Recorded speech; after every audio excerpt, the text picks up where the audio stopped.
Hello and welcome to episode 47 of FPL Journey to 10K. Still the only podcast and series in which delves into the mind of one of the greatest players to ever play the game, whose job it is to coach us to be better players. And Matt, I've realised, mate, I've been doing you a disservice. Every time I talk about how good you are at the opening of the show, I always go with 6 times top 10K finishes. Well, 5 of them were in the top 5K. I've been doing you a disservice and I apologise for it. But how are you? Only saw you at the weekend. Hope you had a good rest on Sunday, shall we say, after a few beers. But yeah, how are you? No, pretty good, man. Pretty good. It was good to see you and a few other people on Friday for kickoff.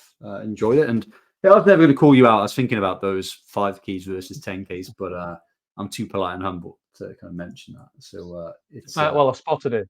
I've spotted it. I always think the former world number one remark is the one. But yeah, I'll make sure I don't make those mistakes again. But first week's gone. I say that we're currently recording this on Tuesday. The time is 8:25. You have got the Tottenham game on, so I'm expecting some oohs and ahs as we record. Yeah, I think it's 23 minutes in, and Spurs are pretty much camped in Leicester's box, and Solanke is looking really dangerous. I think neither you nor I went Solanke. I think my reason was just like, I'm not sure 100% he was going to start this prime Leicester game. I think Kulusevski might have started, and then thought moving forward there'd be a bit of a minute's risk, right? A risk of him coming off at 60 minutes or whatnot. But he started and he's looking good, and it looks like the Spurs' tactic is to spam crosses in his direction, which is looking worrying. Like, it does look like it could be 4 or 5-0, but yeah, we'll see. So I'll try and give you my attention. I realise I'm just like but I do want to be kept up to date with the score as well, and as long as Porro's got the goal, I'm okay with it. But on that point, let's load up where we are at for the game week. But before we do, it was very remiss of me not to do this last week. We did, for anybody that watched, get James on from League Predictor. I was going to say FPL League Predictor. That's not his name. Just League Predictor. Bumped into him on Friday as well at Fest. Nice guy. But I realised we didn't say who won the Euros Predictor League. So I just thought I'd bring this up. There were 10 people in the league, Matt. You can see that you did not make the top 3. Do you know where you finished? I predict right at the bottom is there. Yeah, near enough. You came 8th. You came 8th, so it wasn't right at the bottom. But there wasn't much in it. You got 37% of the results correct.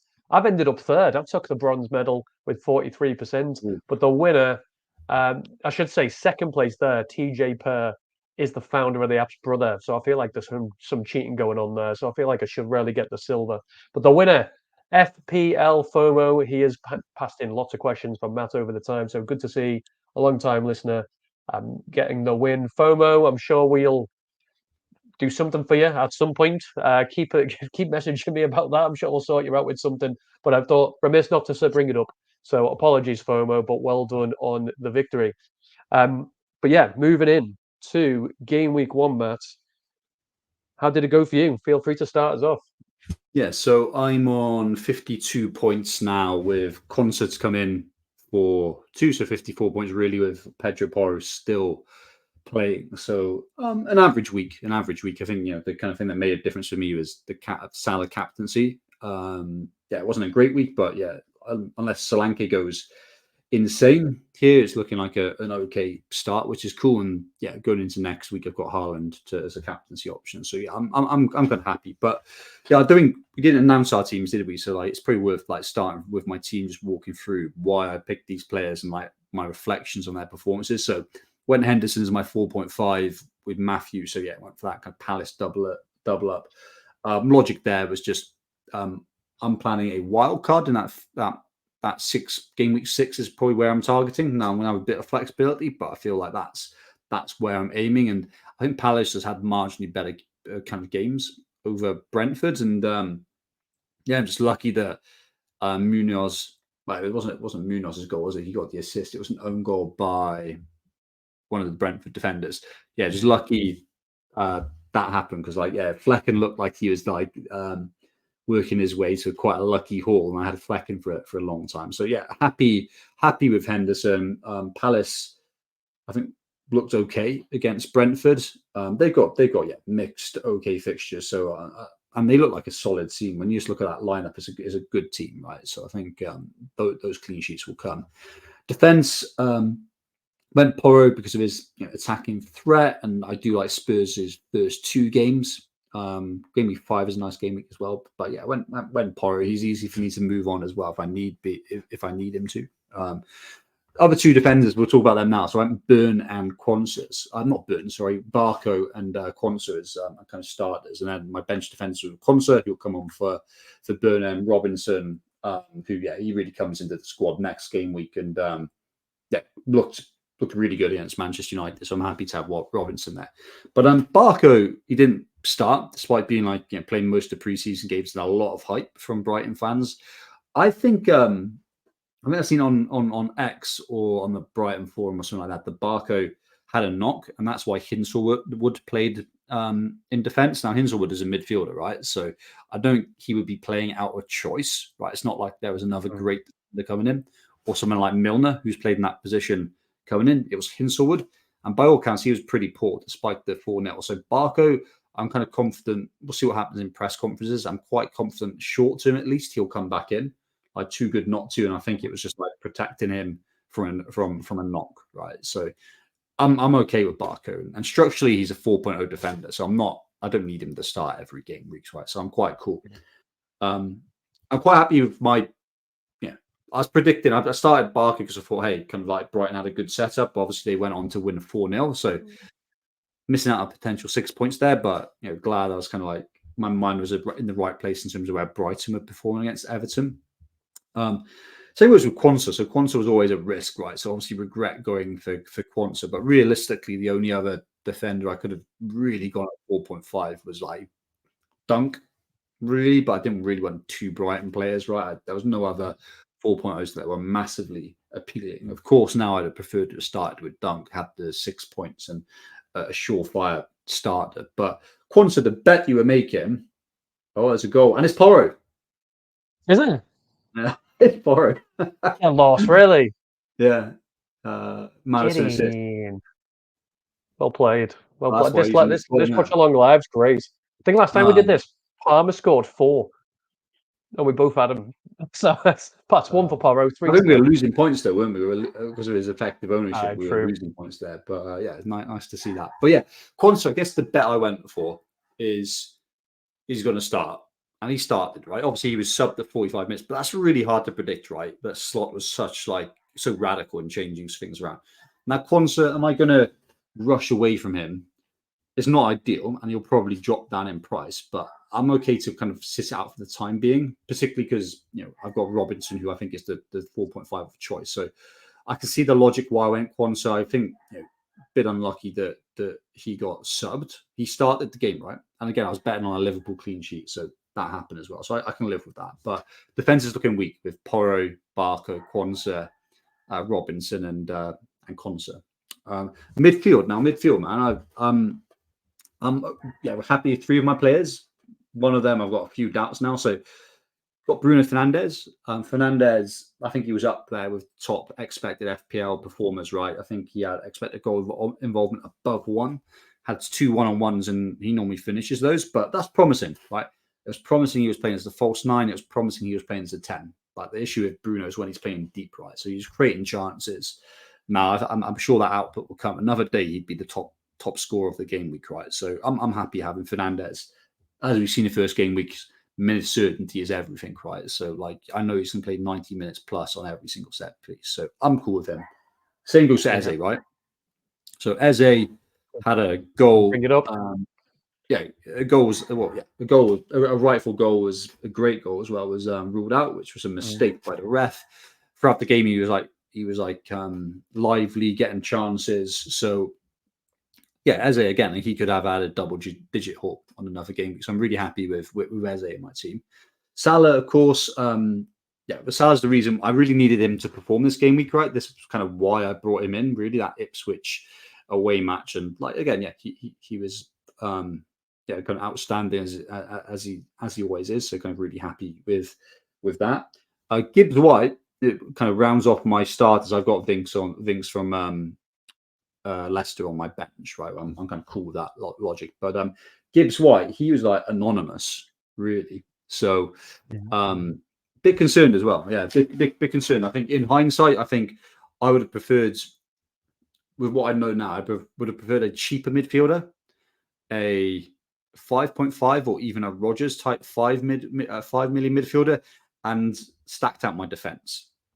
I think Arsenal and City looked very strong defensively. Like, I mean, just like watching the games, I know the expected stats demonstrate they were a bit lucky, both Arsenal and City, but I think they looked solid just watching games and highlights. Gibbs White was anonymous, but I've got to give him 3 game weeks really. But I could have gone cheaper there. And then up front, I guess Muniz, Haaland, Isak, happy with all 3. Really quite difficult to judge Isak's performance, but that's when you kind of go down to 10 men after 30 minutes, you can't really do it. He got his return. I'm sure he'll be a real option. Well, Pedro nearly scored again, just wide. But Isak's a great option.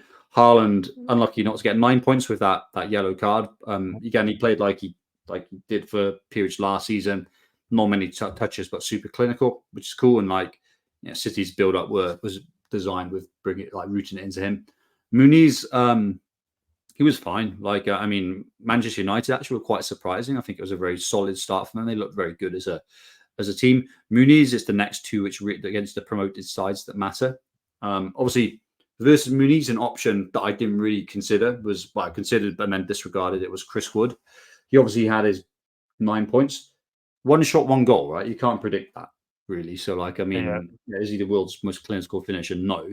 But that was one of the toss-ups that some people got right. I mean, one of the toss-ups I got wrong, I think I mentioned Quansah. I didn't have too many dilemmas. I actually did have, as you saw, I had a Hall tonight. We're flicking between Lewis Hall from Newcastle, and Quansah. So lost a little bit of points there, but I can't dwell on that too much. And Newcastle was super lucky to not concede. I think Southampton were battering them. I think then their expected goals was 2. Southampton were unlucky there. And then I mentioned my bench, Matthews, the Palace backup, Quansah from Villa, who's going to come on, Robinson from Fulham, and Vinks. So it's average tonight. Any regrets? I think a bit thin at the back. I think Trent looks really, really good.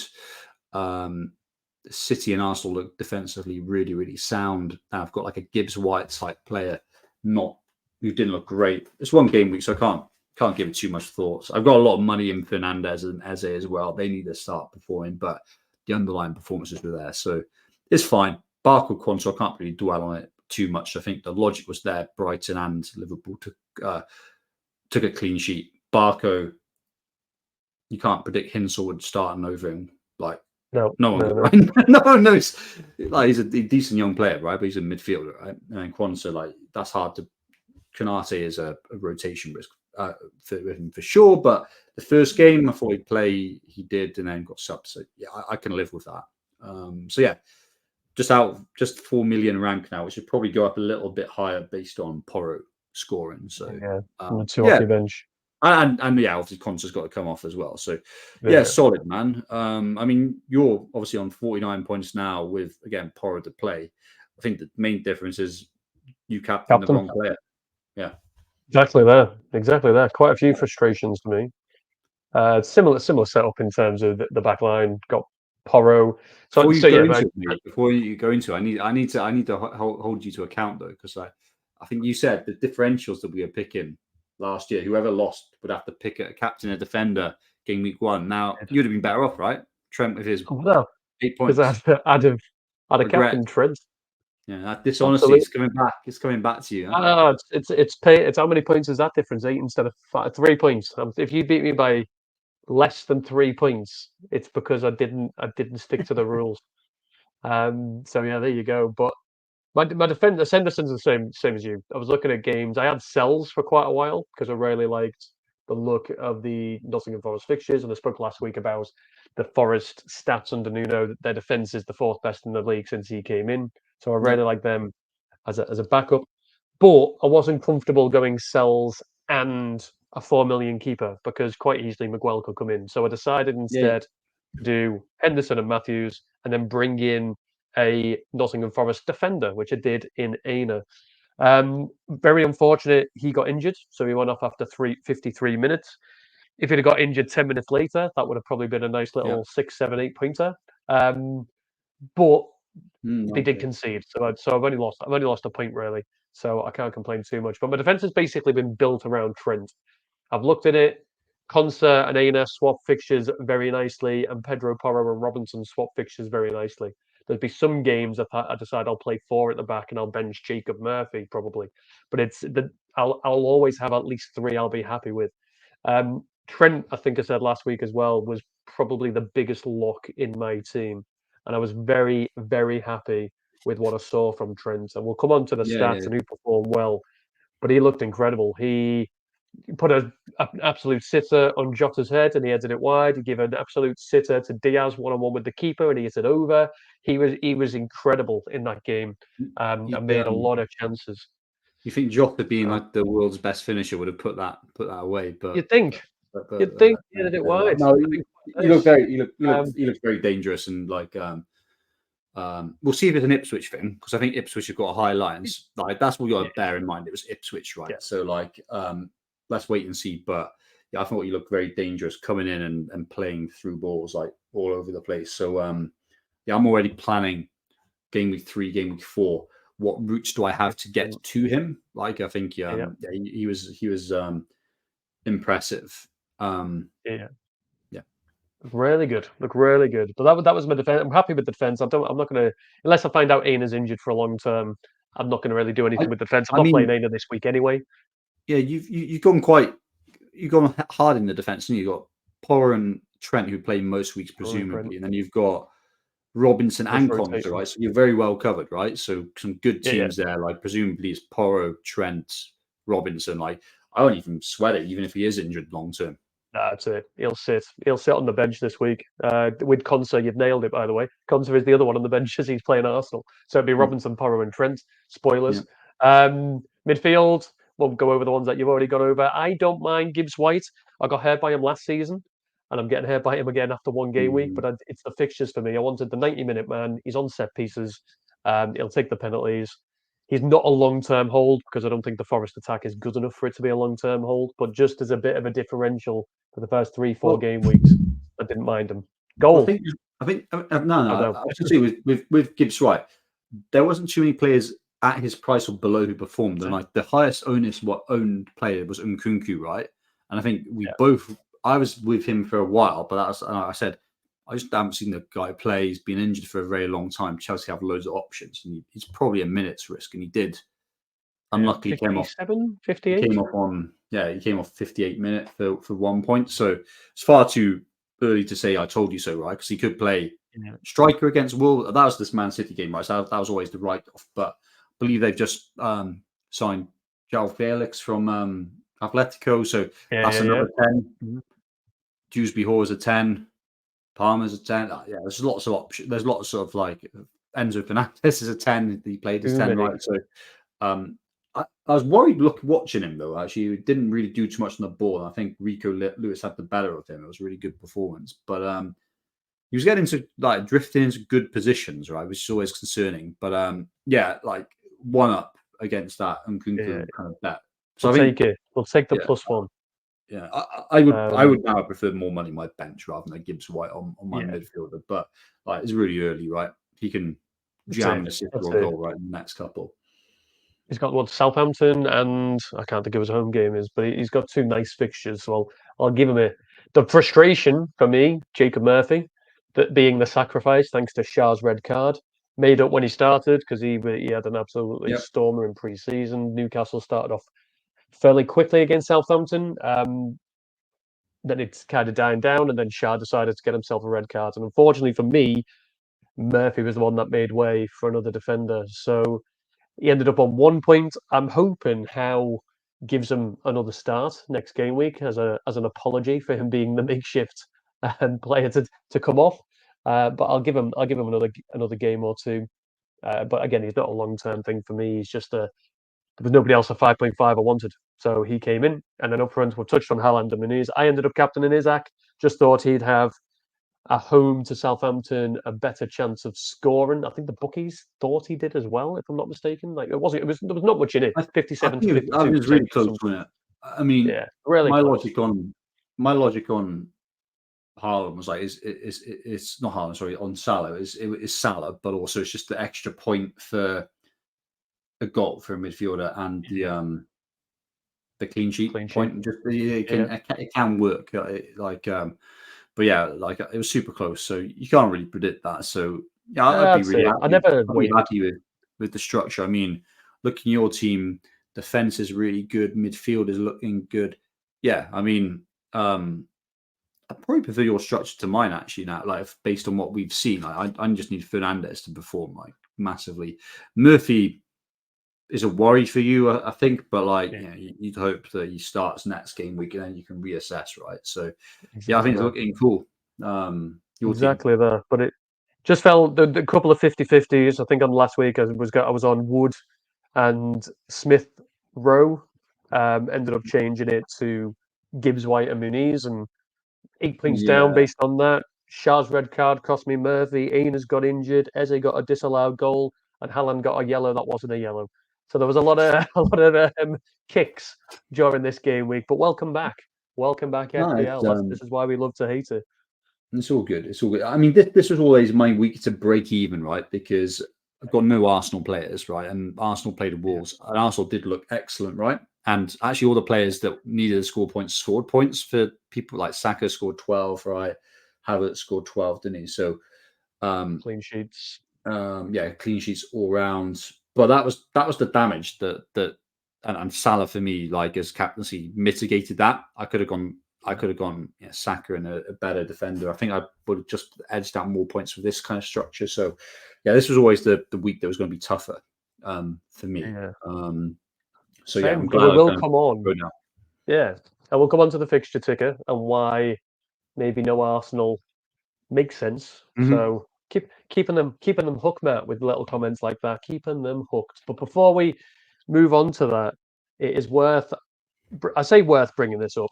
I'm bringing up the FPL Journey to 10K mini league. If you haven't joined, I'll put the comment in the description below so you can the code. Sorry, so have a look, get yourself involved. We've got just over 30 players in. Now you'll Oh, probably decent. notice, Matt, the name of the person at the top of the league. Becky Well, Turner Saunders, which just so happens to be my wife. So if I didn't bring this up on game week 1, she would absolutely have me sleeping on the couch. So let me just a little round of applause for Becky, top of the league. Well done, Becky. no, fair play. Um, unfor- Unfortunately for me, the David Saunders in joint fourth is not my team on 72 with sorry Nick Jackson.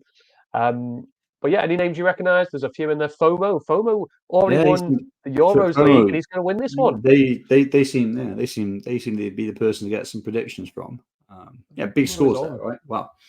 Yeah, decent, very decent. But Becky, well done. As I say, I had to bring it up, otherwise she'd have had me. Um, but we did want to touch on who looked good in game week 1, and I mentioned it before. Trent was for me an absolute lock. I'm a Liverpool fan, right? So I'm biased. But Hmm. based on expected FPL points, and again, this is before the Wow, Tottenham wow, game, wow, wow. Yeah. he is unreal. Expected assists 1.01. He had a shot himself as well, but he was expected to get 11.22 points, the most of any player so far. Hmm. Again, it was Ipswich, but one thing you've always taught me: look at form. And I know it's only one game, but you look at form and look at fixtures. When we come onto the fixture ticker, we'll see Liverpool in there, the top of that ticker. So he, for Yeah, me, I'm very, looks very incredible. concerned. But yeah, that's I didn't think it expected assist would be that high because like obviously a lot of the stuff is from deep, right? So it's not Yeah, necessarily high quality chances, but yeah, that's pretty scary as a non-owner. I mean, like we can disregard a few players, like because, like you said, it's one game week sample size, so like yeah, expected points doesn't really check. mean too much. Yeah, I mean, Salah, Salah's there as is expected. Obviously, outperformed that with 14 points, but yeah, kind of 9.5 kind of expected points. That's a really good performance. Saka again looked excellent. I think like yeah, he was like electric. I think my bet with Saka was maybe, hey, playing non-stop for like 3 years is going to take its toll, but like in that and in summer tournaments and stuff like that. But no, he was looking great. So yeah, is a concern. Matoma was actually quite interesting, right? Obviously, been quite quiet on him. Interesting if he keeps starting, keeps playing, keeps performing, right, for when Brighton get good fixtures in game week 4. Havertz. I Gibbs White. No, yeah, exactly. No, exactly. And then there's Fernandez, right, with predicted points of 8, so one of the top performers there. Like, I mean, we said this last year, it was a bit of deja vu, but like, yeah, I'm gonna definitely stay patient with him. And I think the good thing is that as a team, Manchester United look better by far. Yeah. Actually, they looked a lot better structure, a lot better. The players who've come in look really good. So it wasn't like last year. Do you know when they were like, was it Wolves last year and they kind of lucked out a win, but they got dominated by Wolves? Do you remember when Onana could have got sent off? Yeah. So, Penalty. Right, and it this was wasn't very given. different. Like it was a 1-0, but like it was quite a dominant performance based on well, between when we were playing darts, when we were watching the game between it. But yeah, I'm quite happy, and I think probably just after this table, Eze would be somewhere pretty high up in, like I'd say, like 6-7 points. So, Find that. We'll find that on the next one. On the next screen. I mean, a good list that probably reflects what people observed watching games, I think. Absolutely. The only notes I've made, spoke on Trent. I agree with you, Bruno. Insanely unlucky not to get more points. I thought Souček with 5 shots, by the way. I don't know how far forward Souček was playing, but expected goal data 1.47 now. For 5 million midfielder, if he keeps starting there at the top for West Ham, he's competing with Rodgers for your 5th midfielder, surely. We don't really know much about West Ham, right? We don't know if he's going to play there, and like they don't have good fixtures for ages, so it's a bit of a non-question. I would say, Rodgers looks the pick of the 5 million. It was quite notable that he stayed on rather than Watkins. I know Watkins hasn't really done any preseason, but Rodgers looked good, really. So I think I'd have quite liked Rodgers in my team over like a Winks. No, over Gibbs White, and have some more money to kind of play with at the back. But Souček, I'm gonna write him off. Mbumo's not on here, but I think he'd be pretty close behind on this table. I think he's very interesting. He's a very interesting option to all season FPL managers when Tony doesn't play. I think Brentford actually better without Tony. Actually, they seem to just play really fluid, attacking football when he's not playing. But Mbumo is an interesting option. It's to play Liverpool. That's the only reason. But I'll move on to the next screen, because the next point I wanted to make, and you'll probably see on this screen your Eze's, your Mbumo. So I've ended up putting together that position, that midfield position that everybody was like, who do I fit it in? So I've kind of brought together the top 10 performers who are 7.5 million or less in the midfield position. And something I found interesting, Luis Diaz outperformed Diogo Jota, both on expected goals and expected assists. Now, it's the same price. I also think Luis Diaz, well, he played 90 minutes. Jota only played 79. So he's more likely to get the 90 minutes because he's by far Liverpool's best left winger. Interesting me. No, I think he's an interesting option. I think that's probably why he's got more expected points, right? So you've got on your fixed expected FPL points, 8.85 for Diaz versus 6.8 for Jota. It's marginal, right? And it's probably because Jota got subbed, but that's what's going to happen. He got subbed for Gakpo, right? Which is obviously the direct replacement, and Nunes didn't even come on, right? So that's going to happen soon enough, right? So I think there's enough.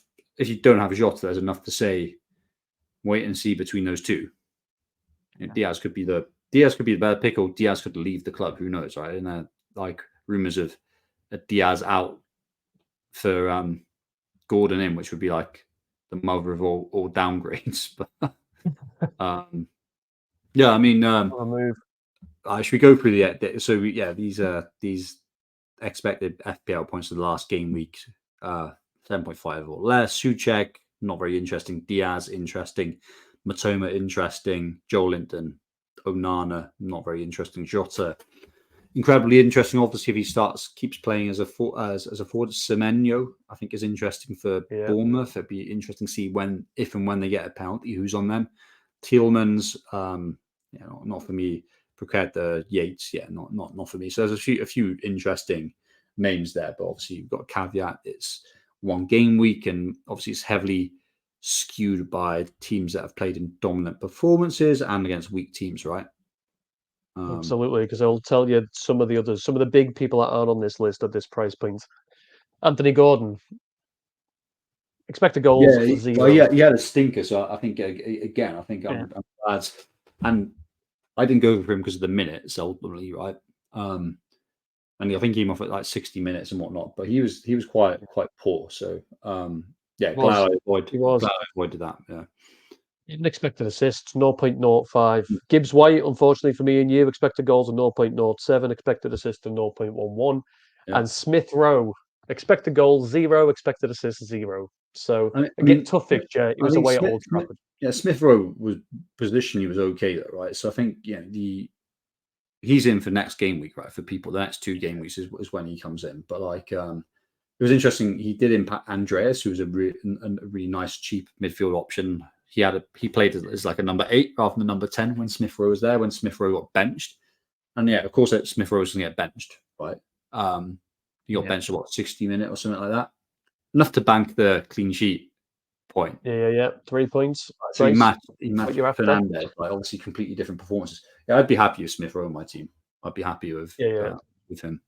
But I don't think there's a clear favourite at the moment. Obviously, super short term, you'd be chuffed if you had Jota or Diaz if you're wild card in game week 4, of course. But I don't think there's like a outstanding option has emerged yet. No, but now Joe Linton's back. He seems to pull the strings at Newcastle. So without Europe, see how he gets on. He helps. I mean, it's hard to say how they perform, right? Because of the early red card. But I think he makes them a lot more defensively sound. So I kind of do wish I went Hall over Quansah, but it was like one rotation risk or the other. Midfielders this year. I don't think there's a favourite, and Nkunku. Obviously, a lot of people really rate him. He could play as a 9 in Chelsea. That was his write-off game, right, against City. Yeah. So who cares? If you got him, you keep him for the next 2 at least, didn't you? That's it. That's how he gets on. Let's hope Gibbs White makes his way to the top, eh? As always, touching on the fixture ticker, doing it slightly different. So as always, we've got 6 fixtures. I was looking at the defence to begin with. We'll look at the attack next, but then we will look, because I appreciate you've already mentioned it already, Matt, that you're looking to wildcard potentially in game week 6, so that we've got just the next 4 game weeks before that wildcard kicks in, just to see the difference. But defensive ticker, unsurprising to see at the top. We've both got Quansah, we've both got a Liverpool defender. They are top over the next 6 fixtures for defence. Arsenal down in 10th. Interesting. But any teams that you're looking at here and you're thinking? I think it's the marginal periods where there's good little runs, right? So Villa, they got a really nice run, game week 3 to 5, right? Leicester, Everton, Wolves, right? 2 of them being home games, so that's when Quansah comes in for many people. Liverpool, we spoke about our man Trent, right? Game week 4, game week 5, Forest home, Bournemouth home. That looks pretty prime, right? That does look pretty prime. But the whole run looks actually pretty decent, right? So, I think people not looking to wild card, he looks like pretty obvious. Who else got a nice little run? I think Arsenal squeeze in on the ticker. Arsenal have tough fixtures now, game week 2 to game week 5, right? So that's just part of my wildcard strategy, right? I was looking at when to jump on and off Arsenal. So for me, there's a natural jump off point from Liverpool and Newcastle players to Arsenal players, game week 6, right? When Arsenal have Leicester and Southampton in a row. Who else has a nice little run? Palace are looking good for Henderson, owners. You can see Flecken owners, Brentford, they based on Fixture's algorithm, the 8th best defense. But if you look at the game week 2 to 5 window, Liverpool away, Southampton home, City away, Spurs away. That's like the 3 hardest fixtures, I would say, from an attacking, bar Arsenal from a defensive point of view. And then it's just a nice Southampton game. Southampton looked okay though, so I think they got some threat. Yeah, I mean, it's a shame about Aina for you, but like Forest on this list. Forest, But decent. I mean, I won't play him in 2. I might have played him in 3. Depends who else I can get out. But what about Chelsea defense? Just wait and see. They're up here on this ticket. wait and see who plays. I'm assuming like Gusto's Cucurella. I'd probably Cucurella if I was going to get one of them. But Yeah, I can't trust. I can't trust them. Yeah, exactly. I mean, yeah, like 90 minutes. yeah, this little window now, like for Liverpool players, yeah, is a bit concerning that Quansah has been benched, and I was using him to cover like the clean sheet potential Trent. So, oh well. Time to fix it. But onto the attack. Brighton jumped to the top. Yeah. Now Yeah, they did Brighton interesting. They like obviously the next 2 aren't great. United home, Arsenal away, but game week 4 onwards, lovely little run. I think people who are doing that early wild card in game week 4 will be jumping on through Brighton, no doubt. But yeah, obviously, Mitoma comes to mind, Minte comes to mind, João Pedro comes to mind, and like you'll have enough. They've got a lot of players, right? But you'll hopefully have enough read of info that informs whether it's a good team to target. But yeah, Ipswich, Forest, Chelsea, Spurs. That's a nice run from an attacking point of view for sure. Yeah, that's a really rich run, especially looking at those home games. But yeah, the full list is like Brighton, Chelsea, Liverpool, Fulham, Southampton, City, Everton, Palace, Villa, Brentford. I mean, obviously Fulham got a nice run. They got a nice run for the first, up to game week 6 really. So yeah, it's kind of cool with Smith Rowe and Muniz kind of owners, which is kind of why we got him. I think Liverpool got a really prime run when you're looking at those home fixtures. Brentford, game week 2, United away, which has been a high scoring game historically. Game week 4, Forest at home, Bournemouth at home. Game week 5, that's a really nice run for a Salah. And like, those people who made that Jota punt, like fair play if it comes off. Chelsea's fixtures, I'm not seeing a huge amount of goals up until game week 6, right? Because there's just 3 away games: Wolves away, Palace home, Bournemouth away, West Ham away. I think game week 6 and 7 is nice when they have those 2 home fixtures. Up until that, I'm not seeing tons of goals. We had a lot of 1-0, 2-0s, 2-1s. Yeah, or them even losing. Like who'll know?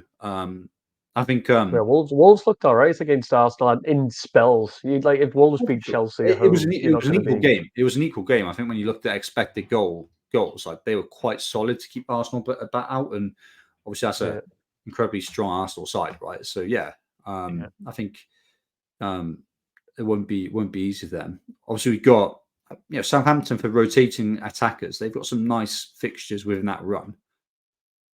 Forest home, Ipswich home stand out in game week 2 and game week 5. So I think Brereton, Diaz, and Armstrong could be interesting picks. I think you can see the Villa and Brentford swings coming into 4, right? So Villa get nice games. Arsenal a home game week 2 terrible. Leicester away could be tough, just being an away game. Game week 3, then it's Everton, Wolves, Ipswich United over the next 4. Then that's a nice little run and little shift. And Brentford, I was just looking at their fixtures. Game week 6 for about 10 game weeks. They got a nice run, right? So that's like hopefully in Mbumo time. A wild card. There's your wild card move, right? Because before then, the Liverpool away, City away, Tottenham away. That is tough. That is very tough. But we've swung it, as I say, to show just the next 4. So if anybody else is thinking of doing the wild card in game week 6, this is your true picture. Sorry, they're a bit small. I tried to fit them both on one screen. You can see it. And we've done that just because like game week 6 wild card, I think both you and I are considering it. Definitely I am. And it's like you can see that the teams that are appearing are different here, right? So defensive point of view, Villa Liverpool, Southampton, Palace at top of it. Brighton, Fulham, Forest, Leicester, Chelsea, Spurs also appear, and that explains a lot of the picks we've got, right? So you've got Porro, Trent, Quansah, Forest defender, right? Yeah, yeah, and Fulham defender. So yeah, it explains my picks as well, right? I've got Quansah with Trent, obviously, which is a big downgrade. But I'm kind of happy with my defenders based on this for sure. Trent for me would be interesting game week 4. I think it's like how could I potentially squeeze him in? I've got a few options there. Right, could go a Fernandez down to a Mitoma, frees up a lot of cash. 2 mil.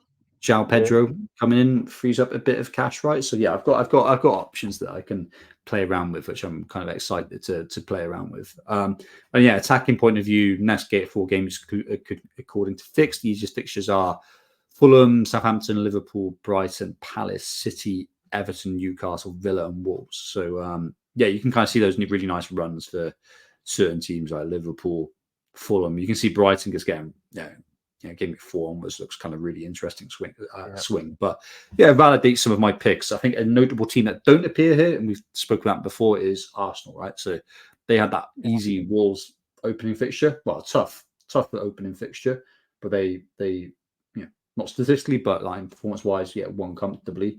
It's now a little tough run, right? So I guess we'll see what happens there. But I'm hoping this is where I can my personal team can pay dividends over those Arsenal squads. But people can transfer players, right? So all those Arsenal guys, they can jump off a Saka to someone else and then upgrade, change a Gabriel to a Trent, right? So it's not like those teams are going to stand still. Well, it's pub quiz time, Matt. Pub quiz time. Arsenal defence next 4 fixtures. Where do you think they are out of the 20 teams in the Premier League on the ticket? Who are they playing again? They are playing Aston Villa away. They're playing Spurs away. They're playing City away, and they've got Brighton at home. Yeah, I'd say that's the worst run. 20th. It is the worst run. They are 20th on the attacking side. They are 17th. Yeah, I agree. Whereas you said last week Saka or Salah. Well, you can see on here Liverpool are 2nd and 3rd, so it makes absolute sense why you went for them. You've got Bruno Fernandes. You said you might sell him to free up some cash to potentially get yourself to a Trent Alexander-Arnold. Looking at the attacking fixtures, which I'm assuming Bruno's in for attacks, where do you think United are on the attacking fixture list? Not bad. I think they might be about. I think they've had the Fulham game. Unfortunately, was at home. Was probably that was the whole potential game, right? And I think his performance proved that. I'd say they're probably lower now. I reckon they're 13th. They are 20th. Okay. Apparently, right? Again, it's only over the next 4 game weeks. But they are 20. I'm not trying to talk you into selling. I'm not surprised, to be honest. I'm not surprised. I mean, you've got to weight these things versus the strength of the team and the player. But Fernandes, had his really easy fixture. Yeah. Have you got up there who he's got next? He's playing Brighton next, where I think they'll concede there. Let me see. Manchester United. Who are they playing the next 4? They're playing. I mean, there's a prime. There's 3 away games, which is going to bias this, but it's Brighton away, Liverpool home, Southampton away, Palace away, right? So I think a mixed bag, but as an owner as well, you can't really sell him before. You wouldn't want to sell him before Southampton away, really. He's one of those players, isn't he? Like Salah and Haaland. Just because they've got a tough run, you don't sell them, because if anybody's going to do anything, it's going to be Bruno Fernandes. I mean, Liverpool's a tough fixture. All those other ones, they're not going to score over two goals, right? But I'd expect them to score goals, and I expect his goal involvement, given it's 85% historically, to be up there, right? So I don't feel like I'm in a desperate need to sell. No. I'll pre-warn you, mate, before we move on to the next screen. My phone has just gone mental, so I don't know whether that means there's a goal, but my phone is just. I hope I don't have a lag. I've got it as 1-0 still, but 1-0. I've got 48 minutes. It could be wrong. It just wouldn't shut up for a minute. But we're going to go on to probably what is our shorter slide, which is all about captain pick. And you'll see I've gone back to my old branding because I couldn't find or have the time to do anything else with it. But I'm assuming, mate, game week 2, we've both got Haaland. He's at home to Ipswich. Not even worth a conversation, is it? No, yeah, you're No. picking Haaland. I think he's even if City were a bit more settled and you knew like Rodri was back 100% and they got a bit of rhythm. I think it's potentially triple captaincy decision given like there might be less doubles and whatnot here this year. But yeah, I think he's clear for sure. Lewis is interesting, right? Rico Lewis, 4.7 expected points there. Interesting. Obviously, you see his It's captains in fair play. his uncertainty, which I'm guessing is like the expected variance, like is 100% there, which I'm not surprised at that. But I'm just like think to myself, is he a Quansah replacement? Probably not. But yeah, I think we don't have to dwell on Haaland as the captain, right? Yeah, Haaland. And if you don't have Haaland, but you've got Salah, Salah's at home to Brentford, goal and an assist in game week 1. I'm assuming he's the second pick.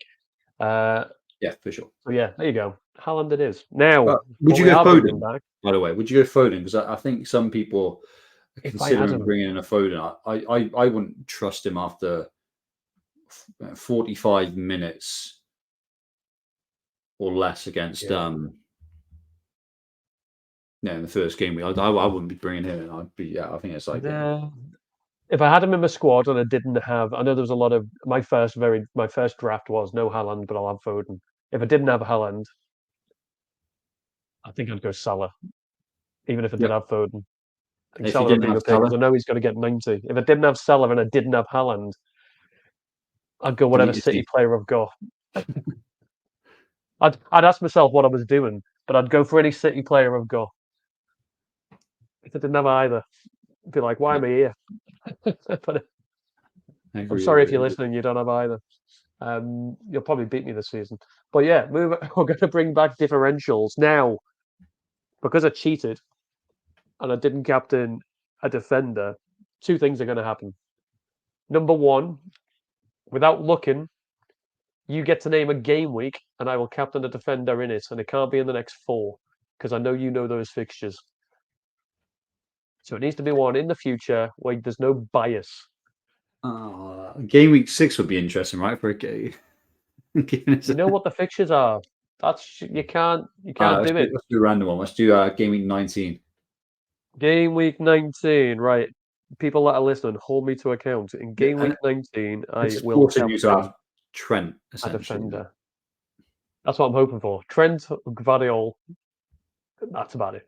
But we are also starting up again, and we're going to do the same punishment on first game week next season. Let's see what else comes out. Let's get some suggestions. Yeah, we'll do that. Let us know in the comments what we should do. But you get to pick first as the current champion. You get to pick first. And I found it very difficult this week. Yeah, there's a lot of players over 5% owned for sure. I mean, you see that, don't you? It's like obviously as the season progresses, people naturally gravitate to a small sample size of players. But yeah, I'm going to go Doku for City. So I think he looked lively against Chelsea. Obviously, like he plays in his way, but he's got a big hole in him. I think against a team like Ipswich, he would be like a really good asset given their high line, the way he plays. Savinho's injured. Foden is like still unfit. Bernardo Silva's playing in the middle. I think he'll start, and I think he can get points. I think he's 3% owned. So Doku is my man. It's a good pick. It's a good pick. I like it. I was looking at City, like as one of my first picks, and the only one that really jumped out. I was going to go Bernardo Silva, 5.6%. So he's out. He was your gem from last year, right? Yeah, and he never did anything. So I don't know why I do it to myself. It's the same with Gibbs White. I am going to go for. I'm going to go for. It's a terrible pick. 1.7% owned. He's at home to Nottingham Forest, plays for Southampton. But away at Newcastle, expected goal data of 0.71. It's Armstrong. Yeah, nice. Well, he's on pens as well, so a pen take is never a bad option. So I get it. I'm gonna Go go. with him. I'm gonna go Slobbersley, who I think was like 2% Oh, on. he was my other one. Yeah. Um, Written so he was down. looking Sobersley. preseason and versus Ipswich. He looked pretty good. Like I think he got like expected goal involvement for like 0.4 or something like that. Game week one, so that's not bad for centre mid. So like the choices, there's not lots of choices, but yeah, Slobbersley, he's gonna play. I think he's got an assist in him.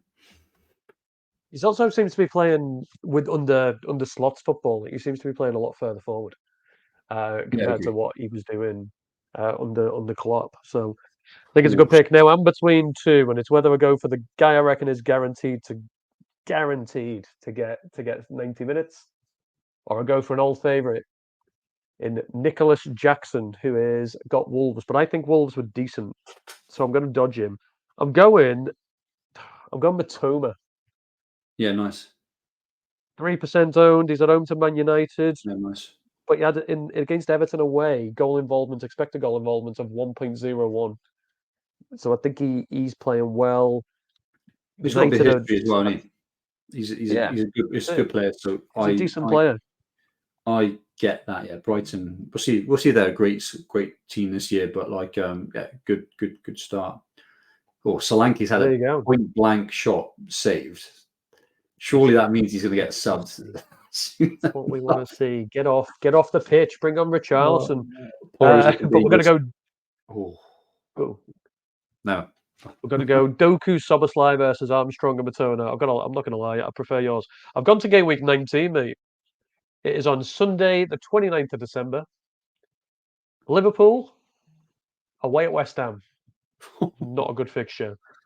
Arsenal away at Brentford. Not a good fixture. Man City away at Leicester. Not the best fixture.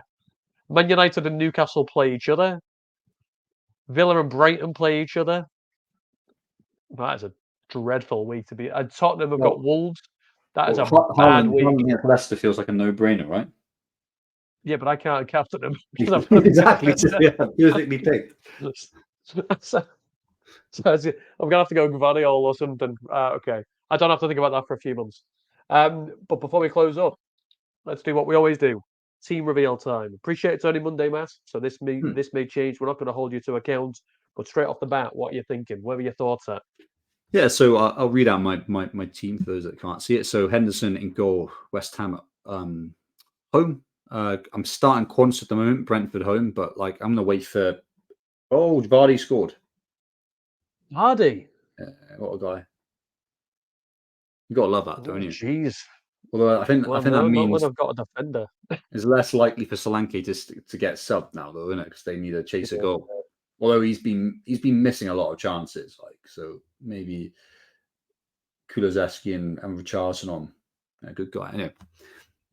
Well, that's annoying. There's a clean sheet gone. At least he got a goal. There's our 15 points gone. Oh well. I feel like everyone owns Porro, but really his ownership is only like 30%. Right. Okay. So yeah, back to my team. Henderson, Quansah. I'll wait to press conference and see how I'm feeling there. Robinson at home to Leicester. Porro home to Everton. Into the midfield, it's Fernandez away to Brighton. Eze home to West Ham. Salah vice captain against Brentford. Gibbs White away to Southampton. Muniz home to Leicester. Haaland home to Ipswich, and obviously the captaincy, and then Isak away to Bournemouth. And then on my bench I've got Barco, Quansah, and Vinks. So really the only real options I've got here is do I get rid of Quansah? To be honest, I think Barco will start against United for the reasons I've mentioned before, because I think he had a knock. That's why Hinshelwood played, and I think he'll be back in playing. If not, I'm fine with Quansah playing against Arsenal, right? Villa are a good side. This is their first game of the season at home. You probably get 2 points, but whatever. I mean, I can't see a 4.5 that's a better option for me than Quansah at the moment. That doesn't feel like I'm just wasting a transfer. So I'm happy to absorb some price drops, but whatever.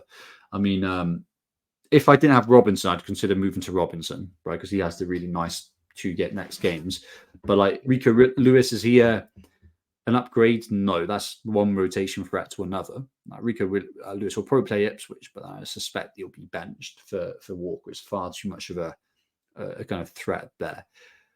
Dunk, his good fixtures coming game week 4, really. So I don't really want to bring a Manchester United. I don't think that's a peak. That's a great fixture. And at Hall, again, Bournemouth away, he could still be a rotation threat. I think it's reduced now, obviously, because of the Shah injury, but red card, sorry. But it's not, again, it doesn't feel like I'm being optimal. So I think I can make a lot more value by just like rolling those transfers. So yeah, very likely this in my team.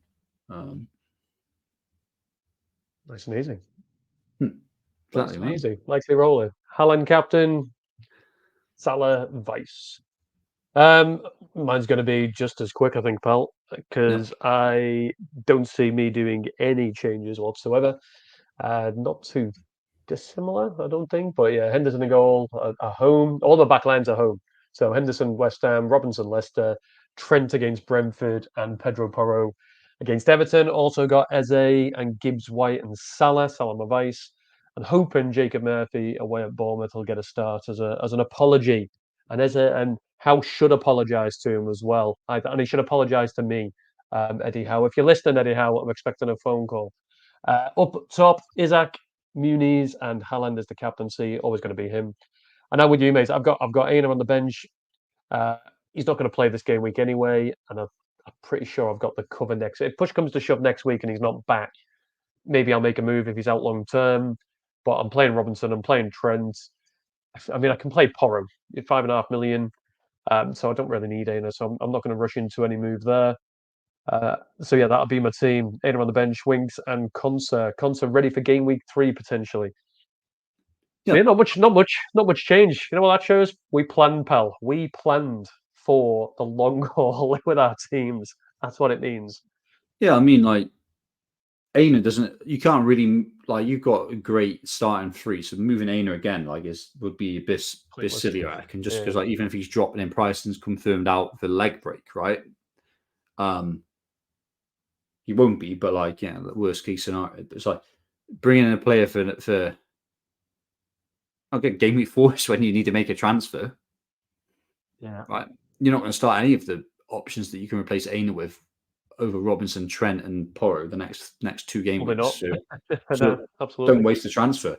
Who knows what can happen? Salah could get injured, and then like you'd be kicking yourself. You were just messing around with Aina for a bench player. I feel like back in the last season, you were messing around with like bench players that you didn't need to play. What was the Burnley guy I ended up getting in for 3.9 million? No, it's like that sort of stuff, innit? And this season, like those sort of moves will be punished even more because it's like you can actually accumulate transfers now. So yeah, absolutely. No, I'll stick. He'll sit unless something else happens. But yeah, that was that. Which actually brings us to the close. Not too bad. Just under the hour today, Matt. I think it's a simple one. There's not much data to dwell on. No, not yet. Like not yet. Our teams are quite straightforward, right? We're being quite sensible and philosophical with like what's worked and what's not. So, I think we've probably both got one eye looking at what's happening with that live game as well. So maybe it's every time it's a live game, we're a bit quicker. quicker than me. Well, thank you for doing it earlier this week. I appreciate it. It's my diary that's stopping us from doing it pretty much for the rest of the week. So lots of friends, lots of family visiting. So appreciate you being so accommodating. That's good. And hopefully next week we'll do it a little bit. We'll work diaries between us. We'll sort it out. Yeah, I think it's quite good actually doing it at the beginning of the week though. Like especially when there's no midweek fixtures, right? I think it's more fresh. Otherwise, by the time it's Wednesday, I can't remember after what happened. Yeah, exactly.